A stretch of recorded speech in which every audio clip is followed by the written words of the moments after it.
요한계시록 기하정 구조로 본 요한계시록 이 시간은 제8강입니다. 제8강 오늘 본문은 4장 1절부터 11절까지 주제는 주권자 하나님이다 이렇게 볼 수 있는데요. 먼저 4장 1절부터 11절이 이쪽에 지금 구조를 써놨는데 요 4장을 보기 전에 4장부터 8장 5절까지를 먼저 한번 보겠습니다. 이 범위는 좀 넓은 범위예요. 범위가 좀 넓습니다.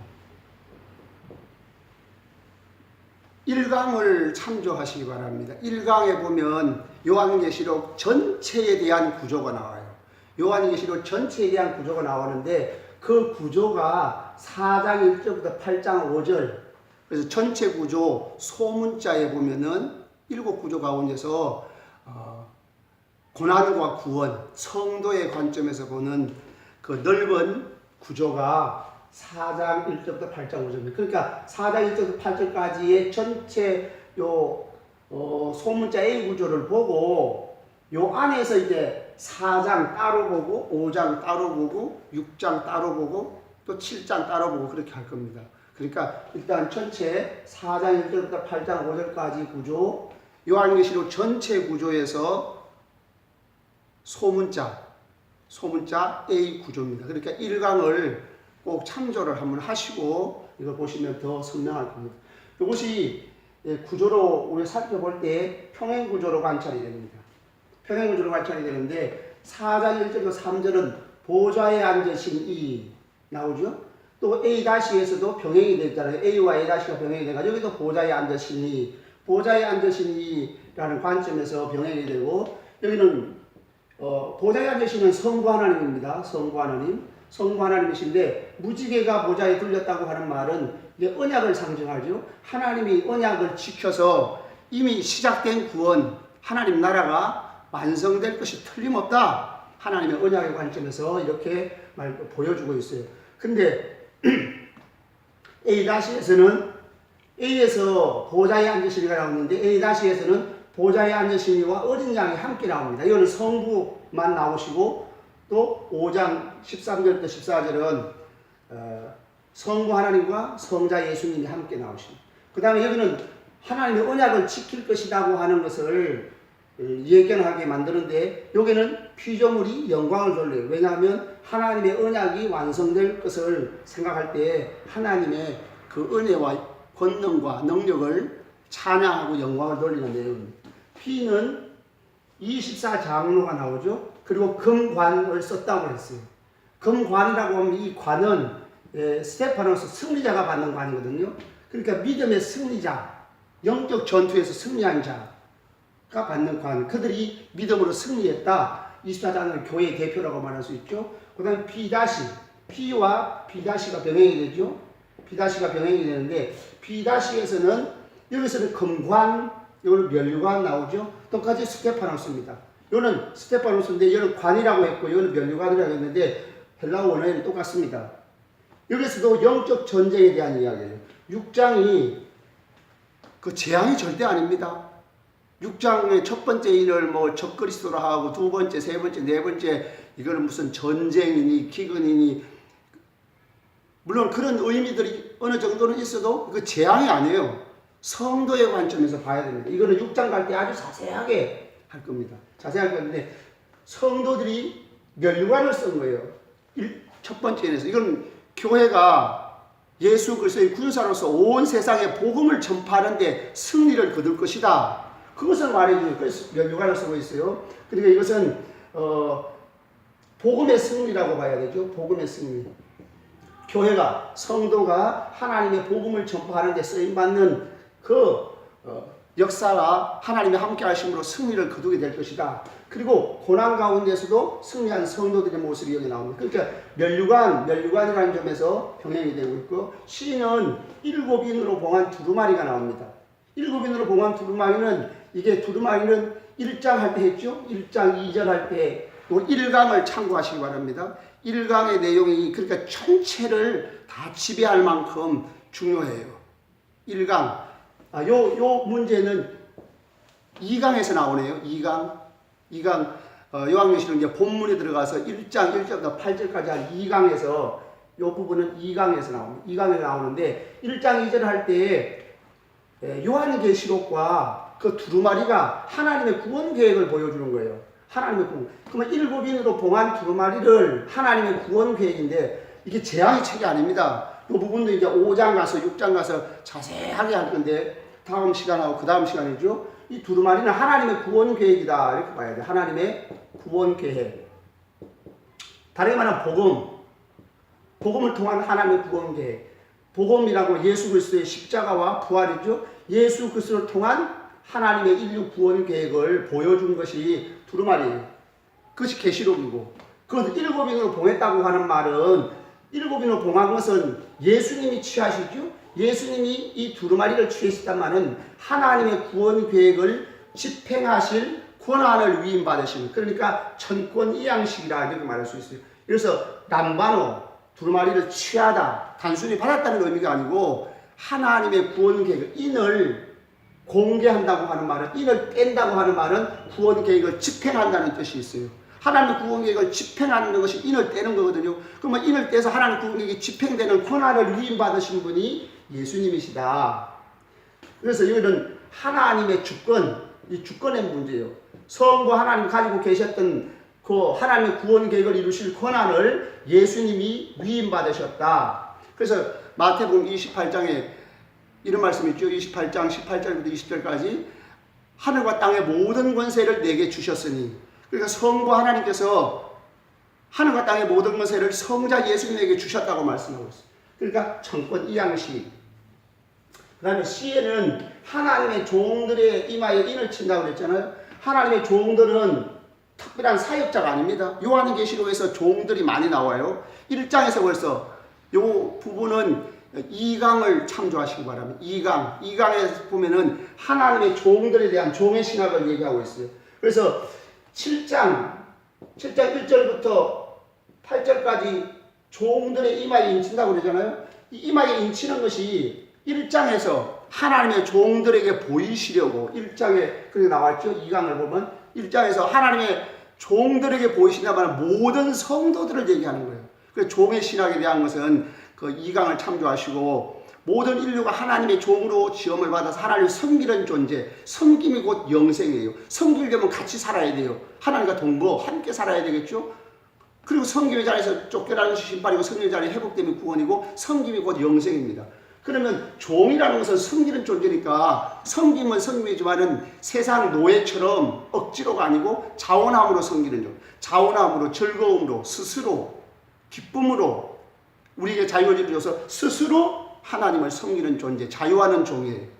그리고 이 종들의 이마에 인을 친다는 말은 바로 성령을 보내가지고 예수를 믿게 한다는 말이죠. 이게 특별한 사역자에게 인친다는 뜻이 아닙니다. 그리고 구원의 주권 행사. 그래서 주권의 문제. 여기는 하나님의 구원 계획을 집행하실 권한을 위임받으신 하나님의 주권, 그 다음에 성도 하나님께서 세상을 구원하시고 자기 택한 백성을 구원하시는 구원의 주권 행사. 그래서 주권이라는 측면에서 C와 C-가 병행이 돼요. T는 어린 양의 피로써 샀다고 그랬죠? 하나님께 들으셨다고 그랬어요. 그런데 T-에서 설명하고 있어요.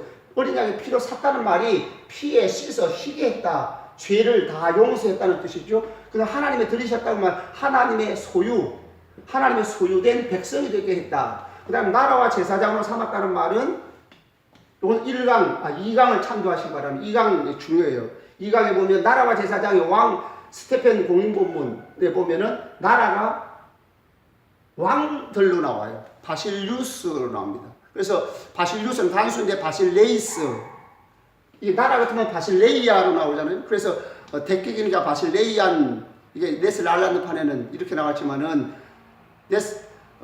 스테벤 공인본문에는 바실레이스, 바실류스의 복수로 나와요. 왕들과 제사장들을 삼았다고 하는 말은 사명자, 교회가 하나님 앞에 들려서 하나님의 소유된 백성이 되었고, 동시에 교회는 초림부터 재림까지 먼저 믿는 성도들은 그리스도의 군사가 되어가지고 사명적 존재로 하나님을 위하여 제사장적 사명을 살아간다는 거죠. 제사장적 사명이 뭡니까? 하나님과 죄인 사이 중보자가 되신 예수님, 교회는 그의 몸이니까 예수님의 십자가를 전하는 제사장적 삶을 살 때가 땅에서 왕노를 하는 거예요. 땅에서 왕은 지상천년 왕국이 아니고 이 땅에서 지금 우리가 복음을 증거하는 사명을 다할 때에 지금 왕노를 하는 거예요. 왕노를 한다는 말은 불신자가 돌아오면 하나님의 왕권이 드러나고 성도들은 전도하는 순간이 하나님의 왕권에 참여하는 것이다. 그래서 땅에서 왕노를 한다.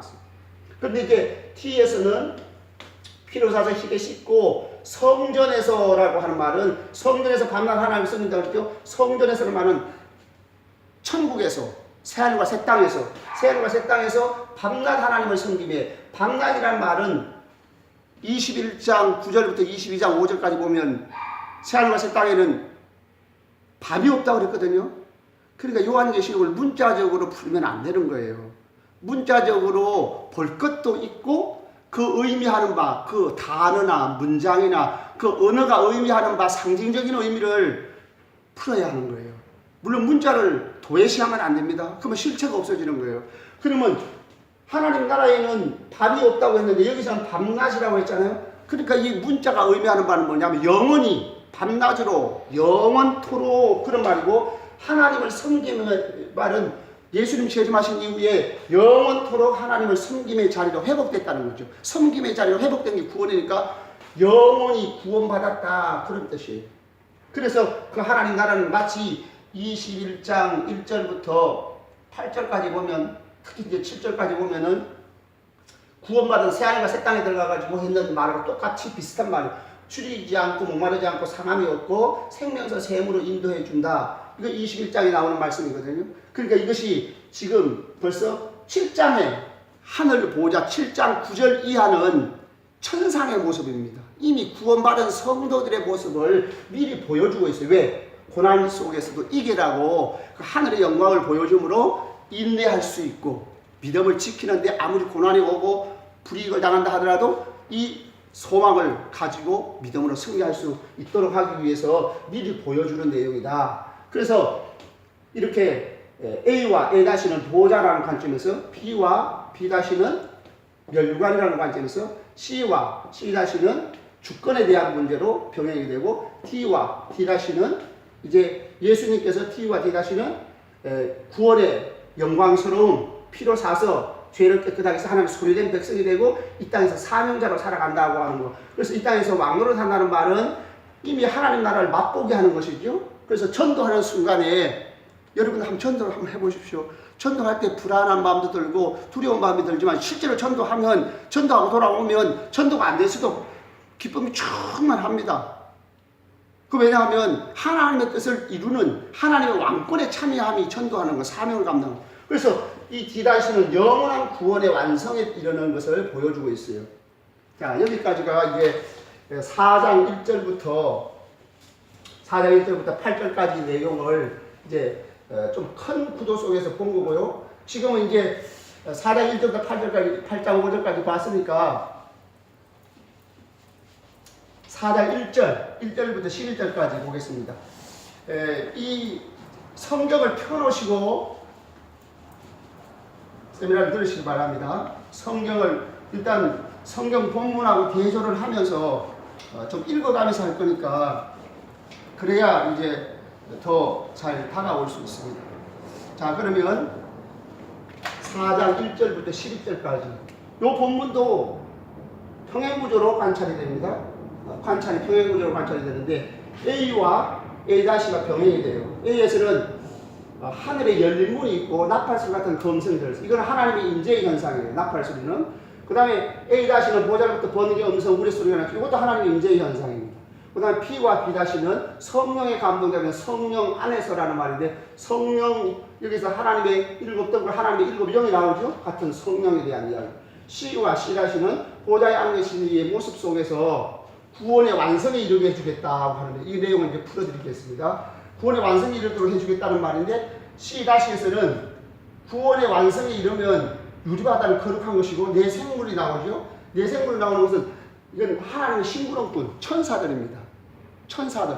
그래서 하나님의 구원 계획을 집행할 때 심부름하는데 이들이 실수 없이 할 것이다. 그래서 구원의 완성에 이르는 것을 보완해가지고 성도들이 걱정할 일은 전혀 없다. 안심을 주는 말씀. T와 D-는 24장로가 나오죠. 24장로가 나오고 그 다음에 여기서 흰 옷을 입고 금관을 쓰고 있는데 자기들의 관을 하나님 앞에 내어드리면서 하나님을 찬양하는 내용이에요. 자, 이것을 나중에 다시 한번 정리를 해드리고 이제부터는 가능하면은 본문을 한 절 한 절 보고 다시 구조로 확인하는 그러니까 한 절 한 절을 먼저 한번 쭉 훑어보고 나중에 구조로 다시 한번 정리하는 식으로 하도록 하겠습니다. 자, 그러면 1절을 봅니다. 1절은 A 구조입니다. 하늘에 열린 문이 있어요. 한번 읽어보겠습니다. 1절, 4장 1절.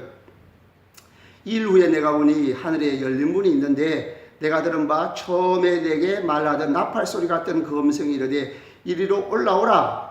이후에 마땅히 일어날 일을 내게 보이리라. 이후에 마땅히 일어날 일은 크게 보면 예수님의 재림이고 또 그 안에 요한 시대로부터 예수님 재림 때까지 구원이 완성되어 가는 과정을 보여주면서 예수님의 재림을 통한 구원의 완성이 일어날 때 하늘과 새 땅에서 영광스러운 모습을 보여주겠다. 그런 말이에요. 이후에 마땅히 일어날 일이라고 해서 예수님 오시기 전에 3년 반 혹은 7년에 있을 일이 아닙니다. 어떤 스케줄을 보여주는 게 아니에요. 예수님 오시기 전에 어떤 사건, 다음에 어떤 사건이라고, 그 다음에 어떤 사건이라고 가지고 예수님 오신다. 그 얘기를 하려고 하는 게 아니에요. 지금 요한 시대, 이게 서신이거든요. 서신이기 때문에 요한 시대 그들에게 해당되는 말씀, 그들에게 주시는 메시지가 있어요. 그러니까 4장 이후도 요한 시대와 관련되어 있다. 이렇게 보아야 됩니다. 그 다음에 하늘에 열린 문이 있다. 그랬죠? 열린 문이라고 하는 이 열린 문, 언제 열렸을까요? 이미 열려져 있는 문이에요. 이것은 에네고메네라는 말인데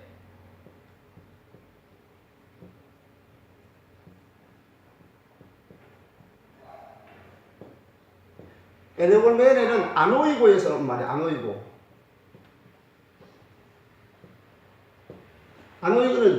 아노이고라는 말이 이게 완료분사거든요. 완료분사인데 그러면 아노이고란 말이 물론 인을 떼다는 말은 여기서 보면 하늘에 열리다, 인을 떼다, 뭐 여러 가지 뜻이 있어요. 그래서 언제 열렸을까? 이미 요한에게 비로소 열어준 것이 아니고 열려져 있는 문, 수동태예요. 수동태 완료분사인데 그러면 자 여기서 이제 우리 하나 생각하겠어요. 우리 목사님들 이제 교회 성도들 설교할 때 요거 하나만 가지고도 사실은 한번 설교를 할 수가 있습니다. 무슨 얘기냐면 예수님께서 마태복음 3장에 예수님 세례 받으실 때에 하늘이 열리고 그랬죠? 하늘이 열리고 할 때 그 열리고 그랬어요. 근데 마가복음 1장에 똑같이 예수님이 세례 받으시는데 하늘이 갈라졌다. 그게 갈라졌다기보다 하늘이 갈라지다는 말이 나와요. 갈라지다. 스키조.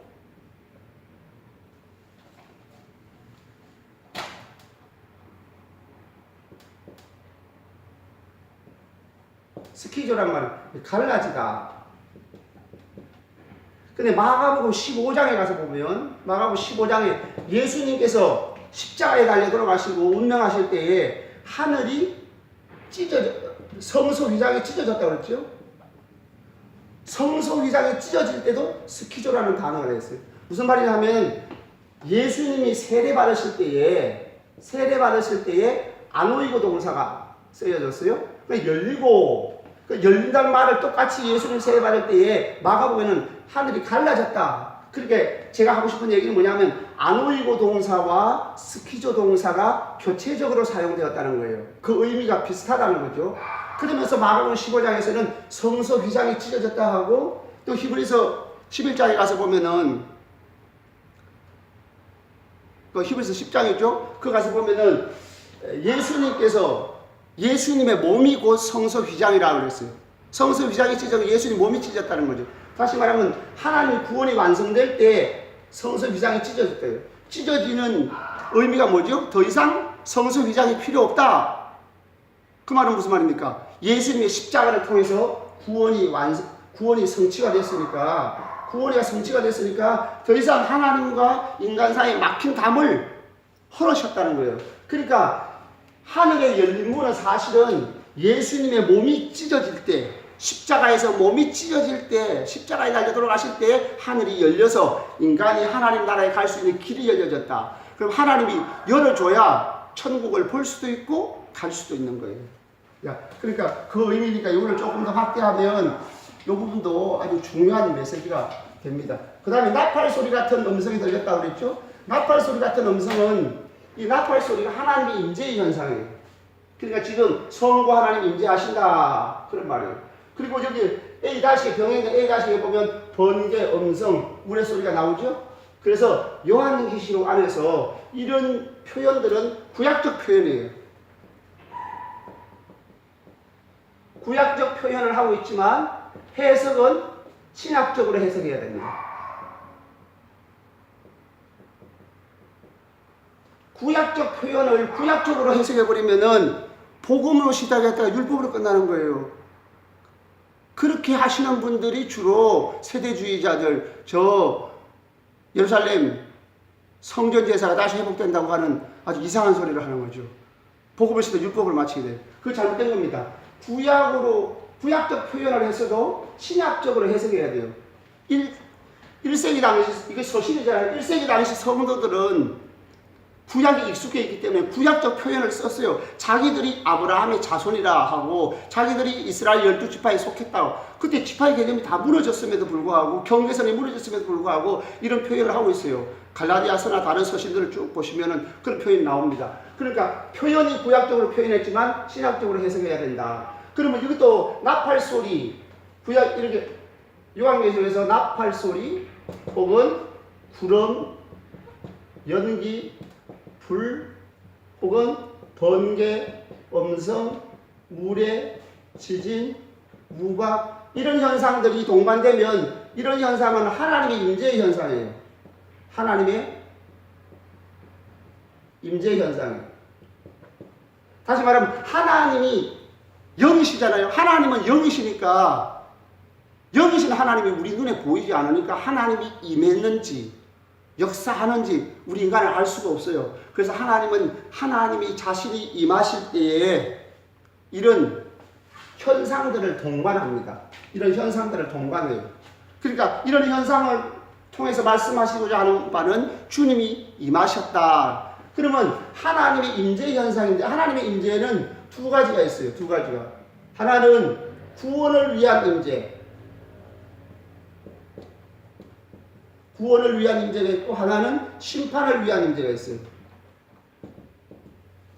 구원을 위한 임재는 예를 들면 출애굽기 19장에서 하나님 백성과 이스라엘 사이 언약을 맺을 때에 이렇게 임하셨죠. 그 다음에 심판을 위한 임재는 시편 18편 7절부터 14절까지 보면은 심판을 위한 임재에도 이런 현상이 나타납니다.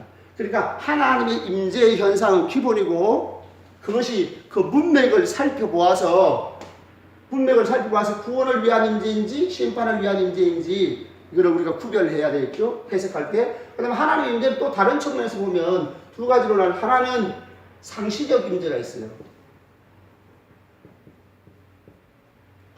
또 하나는 두 번째는 종말적 임재. 종말적 임재는 예수님의 재림을 의미하고요. 상시적 임재는 초림과 재림 사이에 수시로 하나님이 개입하실 때 나타나는 현상들이에요. 그래서 이 구원을 위한 임재, 심판을 위한 임재, 그 다음에 시기적으로 볼 때 상시적 임재, 종말적 임재, 이건 바로 예수님의 재림이고 이건 초림과 재림 사이에 임하시는 주님의 역사다. 그러면 여기 나팔 소리 같은 그 음성이 들렸다고 하는 말은 바로 지금 성부 하나님이 임하셨거든요. 하늘문이 열리고 그래서 여기 보니까 하늘문을 나팔 소리 같은 음성이 이런데 올라오라고 하는 말은 요한에게 지금 환상을 보여주겠다고 하는 거예요. 환상을 보는 상황입니다. 그 다음에 이제 2절을 가서 보겠습니다. 2절은 P죠. 성령에 감동되었다고 하는 말이에요. 2절을 한번 읽어보겠습니다. 곧 내가 성령에 감동되었더니 보라 하늘의 보좌를 베풀었고 그 보좌 위에 앉으시게 있는데 보좌 위에 앉으시는 성부 하나님이십니다. 그래서 하나님이 성령에 감동되었다. 성령 안에서 푸뉴마토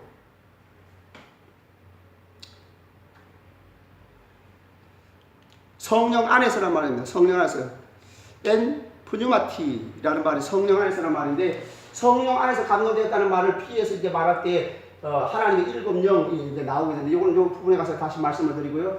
그 다음에 C, 제가 차례대로 한다고 그랬어요. 일단 차례대로 전체를 보고 구조로 다시 설명을 해드리겠습니다. 그 다음에 3절 보좌에 앉으신 나오는데 3절 한번 읽어볼게요. 앉으신 이의 모양이 표곡과 홍보석 같고 또 무지개가 있어 보좌에 둘렸는데 그 모양이 녹보석 같더라. 이게 보좌에 앉으신 이의 모습, 보좌에 앉으신 이의 모습이 하나님을 영이시니까 영을 볼 수가 없어요. 영적 존재, 하나님의 존재를 직접 볼 수가 없으니까 하나님이 환상 속에서 성부 하나님의 모습을 환상으로 보여요. 그러니까 이건 환상의 상황입니다. 실체가 아니에요. 실체가 아니에요. 환상의 상황에서 성부 하나님이 표곡 같고 홍보석 같고 무지개 같은데 무지개가 둘렸는데 녹보석 같더라. 이렇게 말씀을 하고 있습니다. 그러면 이것이 의미하는 바가 무엇일까요? 물론 하나하나의 보석의 의미를 살피는 것은 조심스럽습니다. 예를 든다면은 21장에 가가지고 새 예루살렘 성의 보석이, 그 성곽의 기초석이 12가지 보석이 나오고 진주도 나오고 하는데 그거 하나하나를 대입하다 보면 전부 다 구약으로 가버려요. 구약의 그 제사장, 어깨에 있는 그 제사장 12지파를 상징한다고 이제 쭉 얘기하는데 그런 뜻으로 해석하면 이상하게 해석할 수 있으니까 조심스럽고 전체를 하나로 보면은 벽옥과 홍보석과 녹보석 같더라고 하는 말은 하나님 아버지의 아름다우심과 존귀하심과 영광스러움을 보석으로 표현했다. 사람이 말로서 다 표현 못하니까 사람이 생각할 수 있는 가장 귀하고 영광스럽고 존귀하고 빛이 나는 모습, 그래서 보석을 표시합니다. 근데 요거는 3개만 나왔잖아요. 이게 얼마 안 되니까 3개만 나와서 요거는 한번 우리가 해석해 볼 필요는 있어요. 전체를 뭉뚱그려서 해석해도 무난합니다. 그냥 그렇게 하면 제일 무난해요. 근데 벽옥과 같다고 하는 말은 모든 학자들이 거의 하나님의 거룩성을 얘기합니다. 벽옥은 약간 푸른 빛이 나면서 아주 투명하고 청결한 그런 보석인데 벽옥은 하나님을 대표하는 보석이에요. 21장에도 나옵니다. 21장에도 새 예루살렘 성에 갈 때 그게 빛이 그 영광스러움이 벽옥 같다. 그래서 하나님을 대변하는 하나님의 거룩하심을 상징해요. 그러면 이게 무슨 말일까요? 하나님이 거룩하시니까 세상은 심판받을 수밖에 없어요. 하나님 세상은 거룩하지 않잖아요. 하나님이 거룩하시면 거룩하지 못한 세상은 심판을 받겠죠. 그럼 홍보석은 뭐면 홍보석? 홍보석은 예수님의 십자가. 예수님께서 세상은 심판을 받을 수밖에 없지만은 예수님의 십자가 보혈로 우리를 구원해 주신 거죠. 그래서 우리의 죄사함, 죄가 다 끝나고 우리를 구원했다. 그래서 이건 붉은 홍보석이기 때문에 십자가의 피를 상징하는 보석입니다. 그 다음에 무지개 같은 녹보석이죠. 녹보석인데 무지개 같다 그랬어요. 이거 뭘까요? 이 무지개 언약을 생각하게 되는 거죠.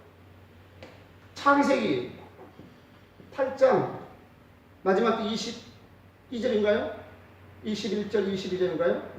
이거 한번 찾아보십시오. 창세기 8장에 가서 보면은 노아 홍수 이후에 하나님께서 약속을 합니다. 이게 노아 언약을 연상시키는 거거든요. 그러면 창세기 8장에 가서 보면은 이제는 다시는 물로 심판하지 않겠다 그랬어요. 언제까지? 마지막 종말에 이르러서 불로 심판할 때까지. 그래서 베드로 후서 3장에 보면은 전에는 물로 심판을 했으나 마지막 세상을 불로 심판할 때까지 세상을 보존하여 두신 것이다. 그러니까 그 말은 무슨 말이냐 하면 도중에 또 심판하지 않겠다는 거죠. 마지막 종말 심판까지 노아 홍수처럼 전면적 심판은 없을 것이다. 물론 부분적으로 심판은 있어요. 부분적인 심판은 있지만 전면적, 노아 홍수처럼 전면적인 심판은 없을 것이다. 뭐 그게 의미하는 바가 뭘까요? 그래서 8장에 뭐라고 하면은 심음과, 그러니까 마지막 때까지죠. 마지막 때까지 더 이상 물로 심판하지 않고 심음과 거둠과 추위와 더위와 겨울과 여름과 밤과 낮이 쉬지 아니하리라. 그 말은 무슨 말이냐면요, 역사가 계속된다는 말이에요. 역사가 계속. 역사가 계속돼야 메시아가 출생하시고, 역사가 계속돼야 택한 백성들이, 비록 죄인으로 출생하더라도 택한 백성들이 출생해가지고 성령의 역사로 하나님의 백성이 돌아와야 하나님 나라가 완성될 거 아니에요. 도중에 주님이 인간이 죄를 짓는다고 주님이 다 심판을 해버리면은 하나님의 약속이 이루어지지 않잖아요. 그래서 하나님께서 이 역사가 계속돼. 이 말은 무슨 말이냐면 신실함, 하나님 약속을 지키는 신실함 혹은 성실함, 이걸 얘기하는 거예요. 녹보석 같은, 무지개 같은 녹보석이란 말이 하나님이 신실하게 자기 약속을 지켜서 구원의 완성에 이르게 해주겠다는 거예요. 구원의 완성. 역사가 계속돼가지고 구원의 완성에 이르게. 그래서 이것을 한마디로 말하면 어떤 분이 이렇게 하는 분이 있어요. 학자들 가운데서 하나님은 거룩하시니 세상을 심판하는데 긍휼을 베푸신다. 일리가 있는 것 같은데, 이렇게 해석은 누가 이렇게 하면 이순환 목사님이 이렇게 해석해요. 제가 헬라어 교본을 쓰신 이순환 목사님 저번에 말씀을 드렸는데, 그분의 요한계시록 강의에 보면은 이런 해석을 합니다. 그래서 이 홍보석을 심판으로 볼 게 아니라 예수님의 십자가로 보게 되고, 그 다음에 녹보석 같은, 무지개 같은 녹보석은 하나님의 신실함, 성실함, 다시 역사가 계속돼가지고 구원의 완성에 이르도 도중에 포기하지 않겠다는 거예요. 그래서 이 말은 무슨 말이냐면, 이 시에서 말하는 바는 구원의 완성에 이르도록 해주겠다. 구원의 완성에 이르도록 하나님이 꼭 그렇게 하시겠다고 하는 의지를 보여준 거예요. 내가 틀림없이 아무리 고난이 있더라도 구원의 완성에 이르도록 해줄 거야. 그 다음에 D, 4절을 한번 보시겠습니다. 4절을 보면은 제가 자세하게 다 읽지 않겠습니다. 시간이 많이 가니까 읽으면 좀 시간적으로 좀 손해가 나긴 나요. 24장로들이 나옵니다. 24장로들은 교회의 대표입니다. 교회의 대표인데, 흔히 말하기를 구약의 12지파, 신약의 12사도 해가지고 24라고 얘기하는데, 그렇지 않습니다. 구약의 12지파, 신약의 12사도 하면요, 요한계시록 해석이 다 뒤틀어집니다. 예를 들면 구원에 대한 이야기할 때 7장에 가가지고 14만 4천 할 때 12지파밖에 없고 그 사도 안 나옵니다. 그러니까 하나님의 백성이라는 관점에는 12지파밖에 없어요. 그 상징적인 의미입니다. 그러니까 그 나중에 그때 가서 자세히 하고, 그 다음에 또 저 21장에 가가지고 새 예루살렘에 들어가는 문은 12개인데 12지파의 이름이 기록되어 있어요. 12사도 이름이 기록되지 않았어요. 12사람은 성곽의 기초석의 이름이 12사도의 이름. 그러니까 들어가는 문과 성곽은 개념이 달라요. 그러니까 이건 12지파 플러스 12사도라고 말하면 안 됩니다. 이거는 어디서 나왔을까? 역대상 24장, 역대상 24장에 보면은 24장로가 나와요. 24제사장이 나옵니다. 24제사장. 24제사장, 여기에서 역대상 24장에서 나온 배경이다, 이렇게 볼 수 있어요. 그러면은 교회의 대표인데, 장로라고 하면 대표잖아요. 장로는 대표니까, 교회의 대표니까 교회라고 말할 수 있고, 그럼 24장로는 12지파 12사도가 아니고 역대상 24장의 24제사장이 그 배경되는 본문이다. 그러면 제사장이라고 하는 말은 무슨 말이죠? 제사장이라는 말은 교회가 사명적 존재라는 거죠. 사명적 존재라는 거예요. 그래서 사명적 존재면은 이 땅에 예수 믿는 성도들은, 예수 믿고 주님 부르실 때까지, 초림부터 재림까지 모든 교회, 모든 성도들은 다 그리스도의 군사로 살아가는 거예요. 그리스도의 군사로 살아가니까 결국은 그리스도의 군사는 영적 전투를 해야 되잖아요. 영적 전투. 영적 전투에서 승리를 해야 된다. 말하면 사명적 존재인 교회 혹은 사명적 존재인 성도를 얘기하는 거예요. 그래서 24장로를 표현하면 흰옷을 입었다고 그랬죠? 이건 예수님의 십자가의 피로도 죄사함 받았다는 거죠. 모든 죄를 용서받고 금관을 썼다고 하는 말은, 이 관이 뭐예요? 금은 믿음이라고 볼 수 있죠? 금관이라고 하면 믿음, 승리자가 받는 관이죠? 승리자가 받는 관이니까 결국은 이게 사명적 존재예요. 이 장로, 제사장을 표현해가지고 영적 전투에서 승리한 자가 천국의 영광을 누린다. 새하늘과 새 땅에 들어갈 자는 교회의 대표의 모습 속에서 죄를 용서받고 영적 전투에서 승리한 자. 이걸 뒤집어서 말하면 이 땅에서 믿음을 지키는 성도들은 이미 그 영광스러운 존재, 영적 존재에 승리한 존재로서 그 새하늘과 새 땅 영광스러운 천국의 주인공이다 이런 말이에요. 그 다음에 이제 15절 상반절에 보면 보좌로부터 번개 음성 우레소리가 들렸다고 했어요. 보좌로부터 번개 음성 우레소리가 들렸단 말은 아까 얘기했죠. 이것은 하나님의 임재, 하나님의 임재 현상인데 종말적 임재. 종말적 임재면 예수님의 재림을 의미하는 거예요. 그러니까 결국은 예수님의 재림을 예견하도록 한다. 예견하도록 한다는 말은 무슨 말이냐 하면 이 땅에 고난받는 성도들에게 하시는 말씀이 너희가 조금만 인내하면 믿음으로 승리하게 되고 결국은 조금만 더 인내하게 되면 영원한 영광스러운 주인공이 된다. 그러면 예수님이 오시면은 하나님 나라가 완성이 되잖아요. 그러니까 예수님의 재림을 예견하게 함으로 너희들이 그 영광스러운 승리자가 될 것이다. 그 영광을 누리게 될 것이다 하는 것을 보여주는 본문이에요. 그 다음에 5절 하반절에 보면 7 등불이 있어요. 7 등불은 스가랴 4장의 본문입니다.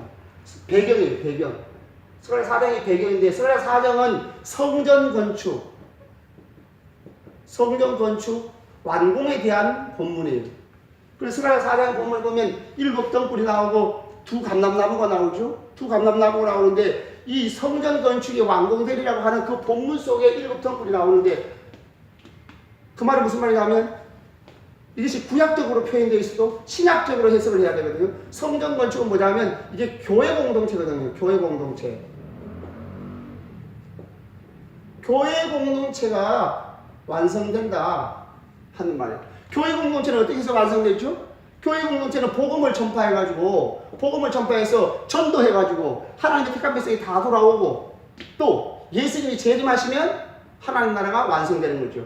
그러니까 교회 공동체가 완성되고 하나님 나라가 완성되는 것, 하나님 나라가 완성되는 것은 예수님의 재림을 통해서 완성된다. 그러므로 여기서 말하는 7 등불은 바로 예수님의 재림 때까지. 그래서 7 등불을 설명하기는 7 등불은 곧 하나님의 7 영이라고 했어요. 7 영은 뭐라고 그랬죠? 이 성령과 병행이 됐잖아요. 7 영 해가지고. 그럼 7 영은 저번에도 말씀드린 것처럼 7이라는 숫자, 이 7이라는 숫자가 상징하는 바가 뭐야? 완전성이죠. 그래서 하나님의 백성, 이미 구원을 받았어요. 하나님 나라 시작됐는데 예수님 재림하시고 완성에 이르죠. 그러니까 시작된 구원이 완성에 이를 때까지 은혜를 베푸셔서 완전하게 사역하시는 성령님, 구원의 완성에 이르도록 완전하게 사역하시는 성령님이야. 다시 말하면 고난 속에 있는 성도들에게 구원의 완성을 틀림없이 이룰 것이다. 그래서 7 영이라고 표현된 거예요. 그 다음에 6절부터 9절에는 유리바다가 나옵니다. 유리바다가 나오는데 유리바다에 대한 배경은 이 유리라고 하는 것은 투명한 것이죠. 수정 같은 유리바다라고 하는데 역대하 4장에 보면 역대하 4장 1절부터 6절까지 보면은 그 성전을 건축할 때 성전 앞에 이제 들어가기 전에 바다를 만들어서 이 바다를 만들어 가지고 그 바다가 사실은 그 강과 바다 그 바다를 얘기하는 게 아닙니다. 바다를 만들어 가지고 그 바다에 이제 물을 담아 가지고 제사장들이 성전에 들어갈 때 씻었어요.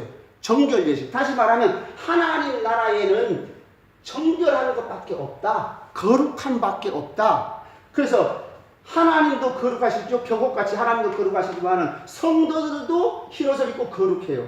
그러니까 천사들도 거룩하고 모든 것이 그래. 이 내 생물이 찬양할 때 거룩하다 3번씩이나. 그러니까 하나님 나라에는 다 거룩한 밖에 없다. 그걸 말하기 위해서 유리바다를 얘기한 겁니다. 그 다음에 내 생물은 여기에서 하나님의 구원 계획이 완성될 것이다. 하나님이 인내하셔서 완성할 것이라고 하는 것을 내 생물을 통해 가지고 말씀합니다. 내 생물은 하나님의 수종자들이에요. 수종자들. 그러니까 예수님께서 구원 계획을 집행하실 때에 천사를 보내가지고 심부름을 시킬 때에 그 사명을 완수할 수 있다 하는 걸 보여주는 거예요. 그래서 여기서 내 생물을 어떤 사람들은 자연계의 대표라고 하는 사람이 있어요.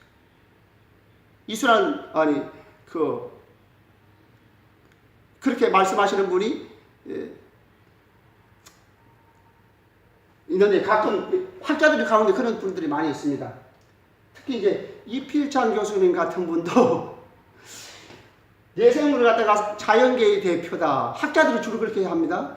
자연계의 대표에도 다 표현이 다 안 되니까 그 다음에 하나님의 대표다. 그 눈이 많다고 하는 거. 통찰력. 그래도 또 해석이 또 미흡하니까 하나님이 보내신 말하자면 사역자로서 심부름꾼으로서의 완전성을 보여준 것이다. 이렇게 얘기하는 분이 있어요. 근데 그거는 맞지 않습니다. 내 생물은 왜냐하면 15장에 가서 보면 내 생물이 하나님이 세상을 심판할 때에 천사들에게 대접을 줄 때 내 생물을 통하여 줍니다. 그 말은 내 생물은 천사라는 얘기예요. 일반 천사보다 높은 지위의 천사. 그래서 하나님의 구원 계획을 집행하는 데 부족함이 없다는 걸 보여주고 있어요. 내 생물의 모습이 어떻게 나와 있죠? 내 생물의 모습이 그 머리가 넷입니다. 머리가 넷이 아니고 내 생물의 각각의 머리가 달라요. 하나는 사자와 같고 또 송아지 같고 그 다음에 사람 같고 그 다음에 독수리 같다고 그랬어요. 그래서 하나님의 구원 계획을 집행함에 있어서 사자와 같이 힘이 있어서 그 하나님의 심부름을 하기에 부족함이 없고 송아지 같은 성실하게 할 것이고 사람처럼 지혜롭게 감당할 것이고 독수리처럼 민첩하게 감당할 것이다. 그래서 하나님의 구원 계획을 힘이 있고 성실하고 지혜롭게 민첩하게 수종을 들 것이기 때문에 하나님의 구원 계획이 완성되는데 조금도 부족함이 없으니 걱정하지 말아라 하는 메시지를 주는 거예요. 그리고 이제 그 하나님 앞에 찬양을 드리는 거죠. 마지막에 10절부터 11절은 24장로들이 자기의 관을, 여기 24장로가 나오잖아요. 자기의 관이 뭐예요? 이 건관을 썼는데 이것을 하나님께 내어드립니다. 왜? 우리가 이와 같이 믿음의 승리자가 될 수 있었던 것은 우리의 힘이 아니고 하나님의 은혜이기 때문에 하나님의 은혜를 주셨으니까 하나님께 돌려드리는 거예요. 그리고 찬양을 합니다. 그 찬양의 노래가 창조의 노래예요. 창조의 노래는 4장에서는 창조의 노래가 나오고요. 4장에서는 창조의 노래. 그 다음에 5장에서는 구원의 노래, 구속의 노래. 그리고 4장에서는 천상 예배, 4장과 5장이 천상 예배를 보여주는데 천상 예배의 찬양의 주제가 4장에서는 창조의 노래고 5장에서는 구속의 노래예요. 그 다음에 찬양을 받으시는 분은 4장에서는 성부 하나님, 5장에서는 성부와 어린 양, 성자가 함께 찬양하는. 이 부분은 이제 5장에 가서 좀 더 자세하게 제가 설명을 드릴 것이고 이걸 전체적으로 정리를 한번 해보겠습니다. 자, 하늘에 열린 문이 있고 나팔 소리 같은 주님의 인재죠. A에서도 주님의 인재를 말해주면서 예수님이 재림하실 것을 예견하게 만들고 성령의 역사, 그 다음에 하나님 7명 해가지고 하나님의 구원 계획을 완전하게 이루실 것이다. 그러니까 전체가 다 구원에 대한 이야기입니다. 요한계시록은 다 구원의 제약의식이 절대 아니에요. 이제 앞으로 5장, 6장도 마찬가지예요. 그 다음에 C에서는 보좌에 앉으시니 하나님은 거룩하시니까 심판할 수밖에 없는데 하나님께서 십자가를 통해가지고 우리를 구원해 주시고 또 구원의 완성에 이르도록 무지개 언약을 생각하면서 역사가 계속돼가지고 예수님 재림하셔서 완성하게 할 것이다. 그 다음에 C에서는 그 구원 집행에 있어서 하나님께서 내 생물을 통하여 심부름을 시킬 것인데 조금도 부족함이 없을 것이다. 그래서 내 생물을 통해서 힘이 있고 성실하고 지혜롭고 독수리같이 민첩해가지고 그 심부름을 잘할 것이다. 그 다음에 24장로들이 나오면서 흰옷을 입었다고 하는 말은 구원 받았다, 죄사함 받았다. 그리고 영적 전투에서 승리한 자들이 24장로들, 이 교회에 그러니까 저와 여러분이 바로 이 자리에 들어간다는 거죠. 그 다음에 D에서는 자기의 관을 하나님께 들으면서 창조의 노래. 그래서 한번 제가 읽어보겠습니다. 마지막 4장 11절에 보면 주께서 만물을 지으신지라 만물이 주의 뜻대로 있었고 또 지으심을 받았나이다 그랬거든요. 그러니까 창조의 하나님을 말하는 것은 주권자라는 거죠. 주권자라는 말은 지금 로마 상황 속에서 로마의 그 제국에 있는 그 고난받는 그리스도인들을 위로하고 하나님이 주권자이기 때문에 아무리 고난이 와도 그걸로 끝나는 것이 아니고 영원히 구원받는데 조금 더 부족함이 없다 하면서 보여준 거예요. 여기까지 하겠습니다.